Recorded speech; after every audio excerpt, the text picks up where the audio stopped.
Hi, welcome to our channel where we share the most intriguing stories. At 22, Kevin Blake inherited a sprawling ranch and a war he never asked for. When a powerful HOA president sets her sights on claiming his land, Kevin must fight back against lies, threats, and sabotage to defend his home, his legacy, and his future.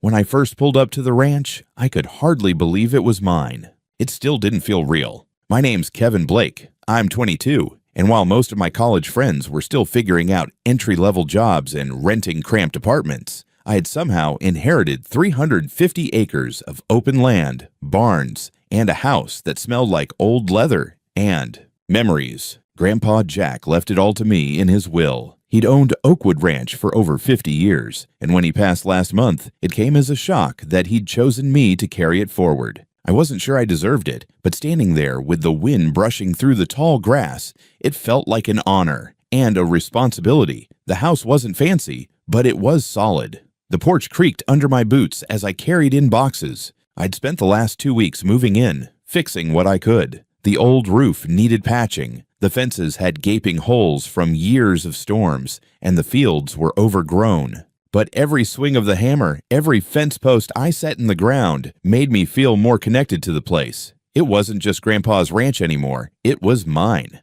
I hadn't seen much of the neighbors yet.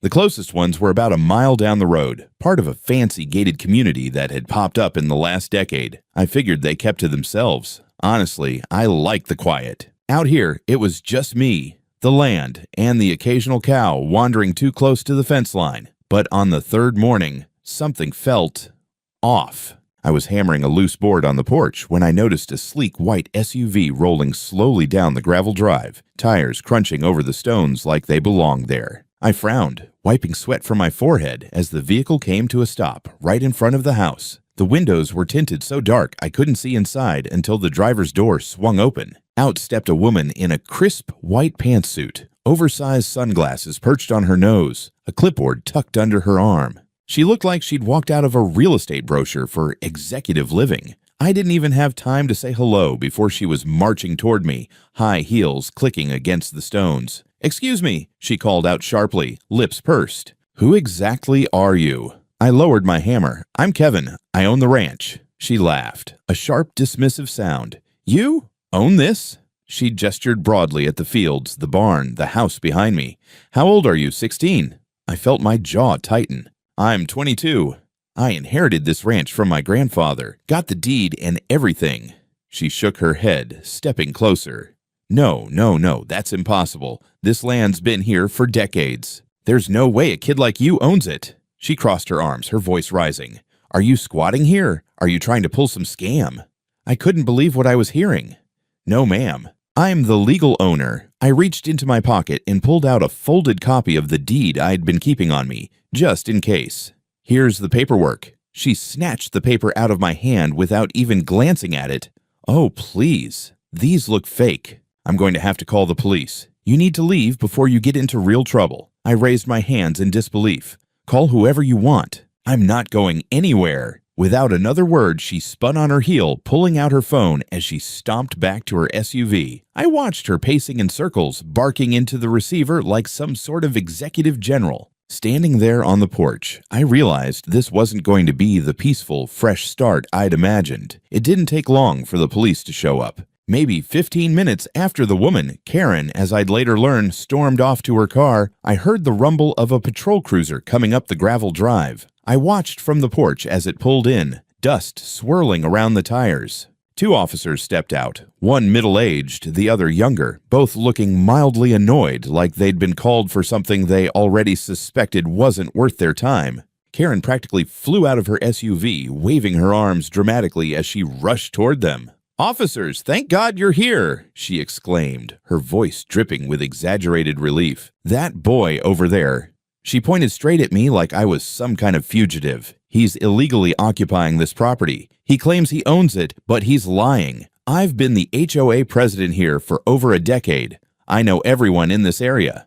He's not supposed to be here." I stayed calm, resting my hands on my hips as the older officer approached. "Sir, can I talk to you for a minute?" he asked, voice professional but tired. "Of course," I said, stepping down from the porch. Look, I understand this looks a little weird. I know I don't look like your typical ranch owner, but I inherited this property from my grandfather. I've got all the paperwork right here. I pulled the deed and Grandpa's will from my back pocket, handing them over. The officer took the documents and flipped through them carefully.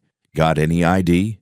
Yeah, I handed him my driver's license. He compared the name on my license to the deed, then pulled out his radio and stepped a few feet away, calling something in. I could hear him giving my name, parcel number, some legal description of the property. Meanwhile, Karen hovered nearby, glaring at me with a smug look like she already knew she'd won. He's probably forged it, she muttered loudly enough for me to hear.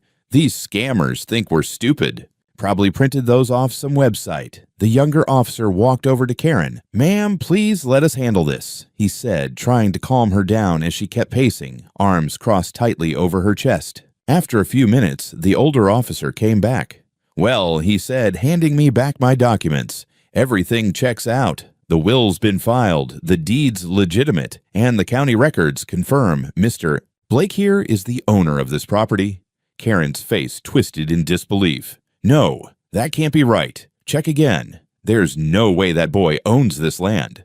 He looks like he should be delivering pizza, not running a ranch. The officer gave her a firm look. Ma'am, the records are clear. He's the rightful owner. There's nothing illegal going on here. Karen's hands balled into fists. I'll call the sheriff. I know the sheriff personally. I'll take this to the county board. You'll all see. The officer sighed. You're free to contact whoever you like, ma'am, but unless you have a court order or proof of wrongdoing, you're trespassing on private property right now. I'm going to have to ask you to leave. I'm not trespassing. This is HOA jurisdiction, she snapped. No, ma'am, this land isn't part of your HOA. It's an independent parcel. You need to leave. Karen stood there for a moment, seething, her face turning redder by the second. Finally, with an angry huff, she spun around and stormed back to her SUV, slamming the door so hard I thought the window might crack. She stayed there, engine idling, still talking furiously on her phone as the officers gave me a small nod and returned to their cruiser. I watched as they drove away, leaving a trail of dust behind. Karen stayed parked for a few more minutes before finally pulling out, tires spinning slightly as she sped back down the road toward the gated community. I let out a long breath I hadn't realized I'd been holding. The sun was starting to set over the fields, casting a warm orange glow over the barn. I thought that maybe, just maybe, that was the end of it. I was wrong. I thought the worst had passed after the cops left. For a couple of days, things were quiet. I spent my time fixing up the south fence line, hauling old junk out of the barn, and finally managing to unclog the stubborn well pump. It felt good, working the land, getting my hands dirty, seeing small victories pile up. But peace doesn't last long when you've got a neighbor like Karen. On the third morning, I drove back from town after picking up supplies, fencing nails, wood planks, a few sacks of feed. As I turned onto the long gravel drive leading up to the house, something immediately felt off. There was a big, unfamiliar sign planted right next to my gate, bold letters standing tall against the sky. Welcome to Oakwood Ranch Community. Members only. Private road. I slammed the brakes, staring at it. My gate was wide open. And standing right under the sign, arms crossed like a victorious queen, was Karen, flanked by three people I'd never seen before. Two middle-aged men in polos and a woman wearing oversized sunglasses and clutching a Starbucks cup. Beside them stood a bulky guy in a security uniform, leaning against a white pickup truck with Oakwood Show Security printed on the side in cheap vinyl letters. I stepped out of my truck slowly, trying to process what I was looking at. What the hell is this? I asked, gesturing at the sign. Karen took a step forward, her smile smug and rehearsed. Mr. Blake, as of this morning, your property has been officially incorporated into Oakwood Ranch Community Association. Welcome to the neighborhood. I blinked. What? That's not possible. I never agreed to join anything. She pulled out a folded packet of papers from her purse and waved them theatrically. The board voted last night to expand the HOA boundaries to include your parcel. As per our new bylaws, all incorporated properties are subject to association fees and regulations. I frowned. That can't be legal. You can't just vote to include private land without the owner's consent. Oh, but we can, Karen replied sweetly. It's all in the charter. She nodded toward the security guy who stepped forward, handing me a sealed envelope. You've been served official notice of membership. There's a $75,000 initiation fee and a $2,000 monthly maintenance assessment due by the end of the month. I stared at the envelope in disbelief. You're kidding. Not at all, Karen said, her grin widening. And unfortunately, non-payment will result in penalties, liens, and restricted access to community amenities, including this road. I looked past her at the gravel path I'd been driving on my whole life. This isn't a community road. It's on my deed. It's my driveway. She shrugged. Well, it's also our main easement now, thanks to the vote. One of the men behind her chimed in. You should really consider paying, son. It's for the good of the community. I felt my pulse rising. I don't care what you voted on. This land isn't part of your HOA. I never signed anything. I never agreed to be a member, and I'm sure as hell not paying $75,000 for something I didn't ask for. Karen's smile tightened. Then I'm afraid we'll have to proceed with enforcement actions. You'll be hearing from our legal department. I exhaled sharply, shaking my head. You know what? I'm going to call my lawyer. We'll see what a real legal department thinks. Karen chuckled as I climbed back into my truck. You do that, sweetheart. As I drove up toward the house, I could see her still standing by the sign, pulling out her phone to snap more photos. The other HOA board members lingered, chatting quietly among themselves like they'd just closed a deal. I parked by the barn, pulled out my phone, and called my attorney. Hey, Gina, I said when she picked up. Looks like the HOA just declared war. The next morning, I woke up early, ready to tackle a long list of chores. But as I walked out onto the porch, coffee mug in hand, I froze. My gate, the same gate that had stood open since I arrived, was now chained shut with a thick metal chain and a shiny new padlock. Hanging from the chain was a bright red sign. HOA access only. Closed until payment is received. I set down my coffee slowly, feeling a sinking weight settle in my chest. My truck was parked on the other side of the gate, trapped outside. For a moment, I just stood there, staring, wondering if I was still dreaming. Then I spotted the same bulky security guy from yesterday, leaning against the white pickup with the fake HOA security lettering, arms crossed like he was guarding Fort Knox. You've got to be kidding me, I muttered under my breath. I walked down the gravel path until I reached the gate. Hey, I called out, what's going on? The security guy didn't even flinch. Directive from Mrs. Sterling, no access until dues are paid. $75,000 plus the monthly. I stared at him in disbelief. This is my property. You're blocking my driveway. That's illegal. He shrugged. Take it up with the board. I pulled out my phone, snapped pictures of the chain, the sign, the guard, the truck. Then I dialed the sheriff's office. Yeah, I need a deputy out here. Someone's chained my gate and is blocking my access to my own property. About 30 minutes later, a county sheriff's cruiser pulled up beside the security truck. Out stepped Sheriff Daniels himself, a tall, no-nonsense guy I'd met once at my grandfather's funeral. He adjusted his hat as he took in the scene. Morning, Kevin, he said, walking up. Heard you've got yourself a bit of a situation. I pointed at the chain. They locked me out, claimed it's HOA jurisdiction. Daniel squinted at the sign, then turned to the security guard. Son, you got any legal authority to block this property? The guard shifted uncomfortably. I work for Oakwood HOA. Mrs. Sterling said. Daniels cut him off. I don't give a damn what Mrs. Sterling said. This here's private property, not under HOA jurisdiction. You're trespassing, and that lock is illegal. The guard opened his mouth, then thought better of it. Kevin, Daniels said, you want me to cut that chain? Please do. Daniels pulled a set of bolt cutters from the trunk of his cruiser and made quick work of the lock. The chain clattered to the ground. He handed the broken lock to me. Evidence, he said with a wink. As I pushed the gate open, a familiar engine noise caught my ear. I turned just in time to see Karen's white SUV speeding up the drive, dust billowing behind her. She slammed on the brakes near the gate and jumped out, fury written all over her face. What do you think you're doing? She screeched, storming toward us. You can't do that. This is HOA enforced. Daniels held up a hand. Ma'am, you're interfering with private property. This land isn't part of your association. I checked the records myself last night after Kevin called me. Karen's face turned crimson. That's not possible. We voted. The board approved it. This road is an easement now. He's obligated to pay. Daniels shook his head slowly. No, ma'am. An HOA vote doesn't override county property records. You can't just annex private land because you want to. And you sure as hell can't block someone from accessing their own home. Karen's hands trembled as she pointed a finger at me. He doesn't belong here. He's lying. He's tricked you all. Daniels stepped between us. That's enough, ma'am. I'm giving you a formal warning. If you or your security trespass here again, I'll have no choice but to charge you." Karen glared at him, then at me, then back at the broken chain on the ground. Without another word, she spun around and stomped back to her SUV, slamming the door so hard the whole vehicle rocked. As she tore out of the driveway, I turned to Daniels. "Thanks, Sheriff. I appreciate it." He gave me a nod. "Keep documenting everything, Kevin. She's not going to stop until she hits a wall hard enough. And if she crosses the line again, call me." I watched him drive off, leaving me standing at my now unlocked gate, the broken lock still warm in my hands. I had a feeling this wasn't over, not by a long shot. I knew it wasn't over. I could see it in Karen's face as she sped off that day, her SUV kicking up dust like a storm cloud. But even knowing that, I wasn't prepared for just how far she'd go. It started the very next morning. I stepped out onto the porch with my coffee, expecting a quiet day of work. Instead, I found a bright yellow envelope stuck in the crack of my front door. Across the front, in bold letters, "Notice of HOA violations." I opened it, scanning the contents.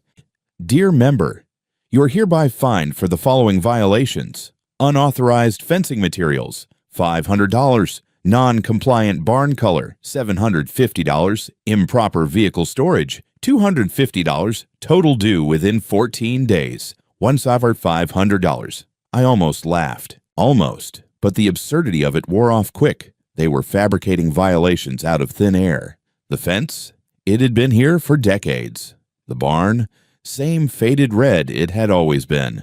Improper vehicle storage apparently referred to my old pickup parked by the shed. I shoved the notice in my pocket, deciding to call Gina later, but the hits kept coming. By noon, another envelope appeared in my mailbox. Another violation. This one claimed my tractor was visible from the road, earning me a $300 fine. A neighbor I'd never met left a voicemail on my phone scolding me for bringing down property values. And then the flyers appeared. I found one taped to my gate, another shoved under my windshield wiper. They read, "Warning, unsafe property. Unauthorized occupant living illegally on Oakwood Ranch. Report sightings to HOA." I stood at the gate, reading it twice, stunned. They were trying to make me look like some criminal squatter. I ripped the flyer down and scanned the road. A couple of cars were creeping by slowly, their drivers snapping photos with their phones before speeding off. Later that day, I drove into town for supplies. At the feed store, the cashier gave me a wary glance.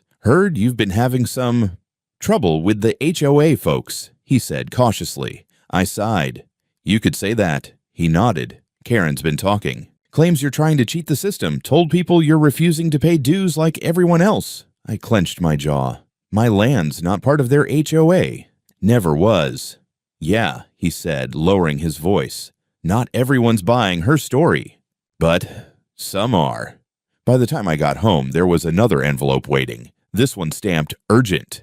Inside was a letter threatening a lien on my property if I didn't pay the outstanding fines. It was laughable, except it wasn't funny anymore. They were trying to create a paper trail, trying to intimidate me into paying for something I never agreed to. That night, as I sat at the kitchen table flipping through the stack of notices, my phone buzzed. A neighbor I hadn't met yet texted, "Hey, thought you should know. Karen and some HOA folks are holding a meeting by your gate. They've set up a folding table and chairs. Looks like they're talking to anyone who drives by."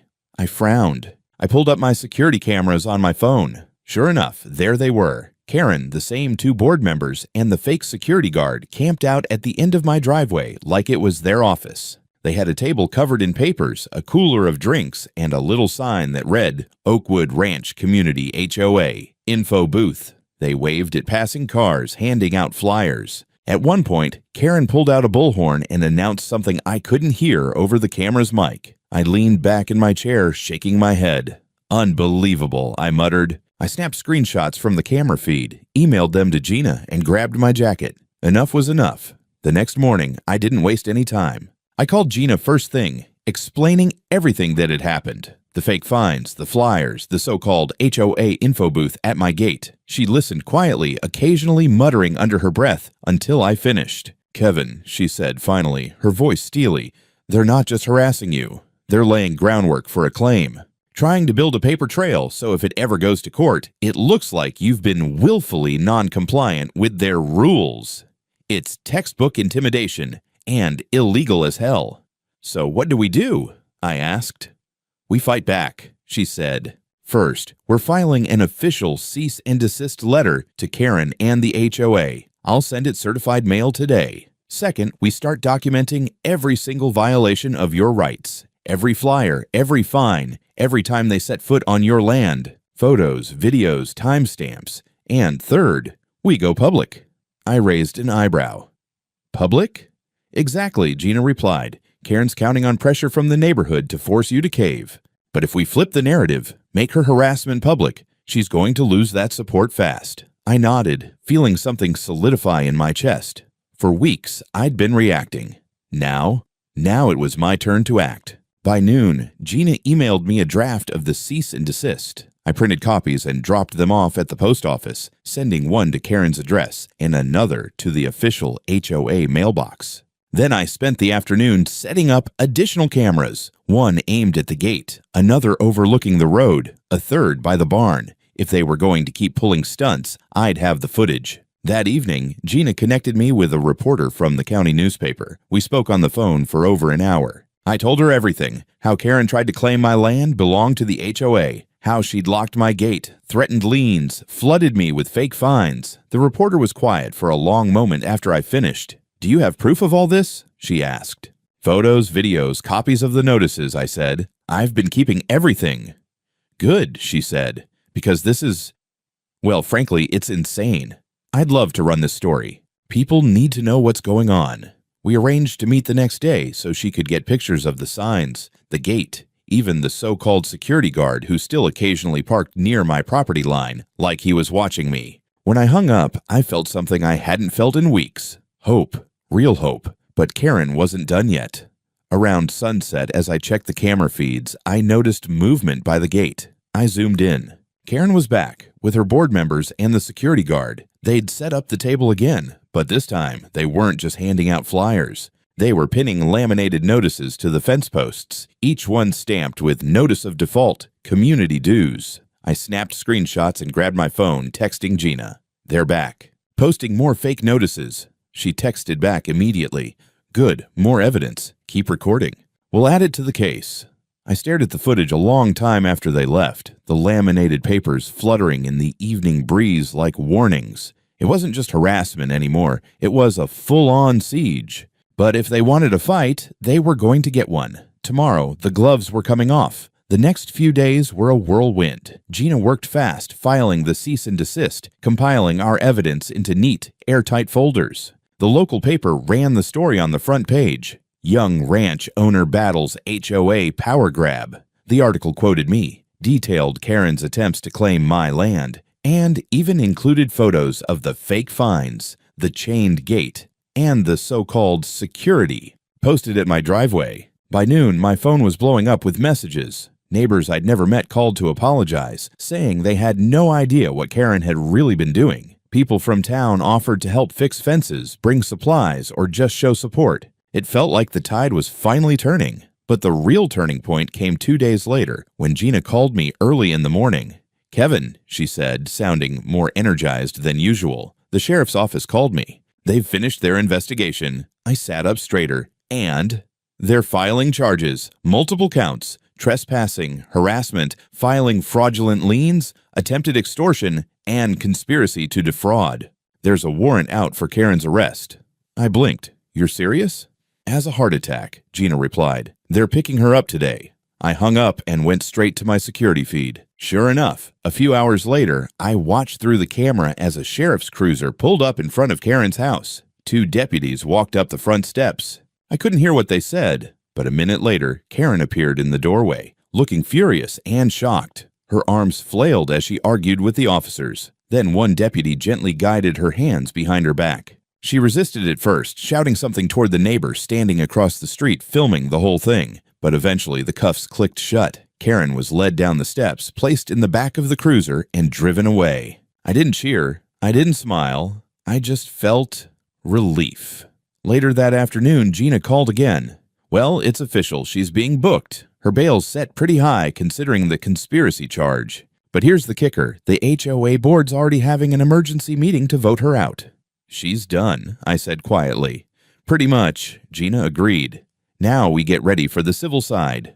I've already filed your lawsuit for damages. The next few weeks were a blur of paperwork, depositions, and court filings. Karen's attorney tried every trick in the book to delay, deflect, diminish, but the evidence was overwhelming. Photos, videos, certified copies of every bogus fine, every fraudulent notice, testimony from neighbors who'd been pressured into signing those fake HOA votes. When the trial finally began, the courtroom was packed. Reporters sat along the benches, scribbling notes. I watched as Karen sat at the defense table, visibly smaller than I'd ever seen her, her once perfectly coiffed hair limp, her usual smug confidence drained away. The judge listened patiently as Gina laid out the case, piece by piece. I watched jurors' faces tighten as they saw the photos of the chained gate, the fabricated liens, the fake fines stamped with HOA logos. Witnesses testified how Karen had bragged about taking back the land, how she claimed she could bully me out since no young kid could handle running a ranch alone. When Karen took the stand in her own defense, she tried to spin it, claiming she'd acted for the good of the community, that she truly believed I was an imposter. But under cross-examination, Gina dismantled every excuse, pointing to emails, meeting notes, even recordings Karen hadn't known existed. It wasn't even close. The jury came back in under 2 hours, liable on all counts. The judge awarded me $350,000 in damages, covering legal fees, lost income from the weeks of disruption, and punitive damages for the harassment. As the gavel fell, I felt a weight lift from my shoulders. It was over, or at least her part in it was. The weeks after the verdict felt different, quieter. For the first time since I'd set foot on Oakwood Ranch, I could stand on the porch without scanning the road for Karen's SUV, without wondering what fresh stunt might be waiting at the gate. Her house sat dark now, her family long gone. The HOA had replaced her with a new president, a soft-spoken woman named Linda, who thankfully wanted nothing to do with what Karen had started. But I wasn't thinking about Karen anymore. I had work to do. The settlement money came through faster than I expected, $350,000, enough to fix what had been broken and then some. The first thing I did was hire a crew to rebuild the old barn roof. For years, it had leaked every time the clouds rolled in, sagging under its own weight. Watching them raise new beams and lay down fresh tin sheets felt like breathing new life into the heart of the ranch. Next came the fences. I replaced every rotting post, every sagging wire line, installing sturdy gates at the entrances. At the front gate, I hung a new sign in bold letters, "Private property not subject to HOA. Trespassers will be prosecuted." It wasn't about spite. It was about setting boundaries, literal and figurative. The neighbors noticed the changes. Slowly, cautiously, they started stopping by. First, it was Mr. Alvarez from down the road, dropping off a box of fresh eggs. Then the Millers offering to help repaint the old shed. One afternoon, Linda, the new HOA president, knocked on my door with a homemade pie. "I just wanted to say," she said, glancing toward Karen's now vacant house, "I'm sorry for everything that happened. That's not who we are. If you ever need anything, Kevin, you can count on me." I thanked her, genuinely touched. It wasn't about the pie. It was about the gesture. The idea for the barbecue came a few days later. It wasn't planned, really. It started with me grilling a few burgers after a long day mending fences. Then Mr. Alvarez showed up with sausages. The Millers brought potato salad. By sunset, half a dozen trucks and cars were parked along the drive, folding chairs circling the fire pit, kids chasing each other through the fields. Someone pulled out a guitar. Linda handed me a cold beer. And for the first time in months, I let myself relax. I sat back in one of the chairs, watching the embers float into the night sky, and felt something settle deep in my chest. Peace. Belonging. A sense that maybe, just maybe, this place wasn't just mine by inheritance, but by choice, by work, by the community we were rebuilding together. Later that night, as the last neighbors packed up, I stood at the gate and looked out over the fields. The moon cast silver light over the fresh fences, the newly shingled barn, the long dirt road leading home. I pulled out my phone and called Mom. "Hey," I said when she answered. "I just wanted to tell you, the ranch is really starting to feel like home." She was quiet for a moment. Then she said softly, "Your granddad would have been proud of you, Kevin." I smiled, feeling that weight again. But this time, it wasn't a burden. It was legacy. "Thanks, Mom," I said. "I hope so." I hung up, leaned on the gate, and watched the land stretch out before me. My land, my home, my future. And this time, no one was taking it away.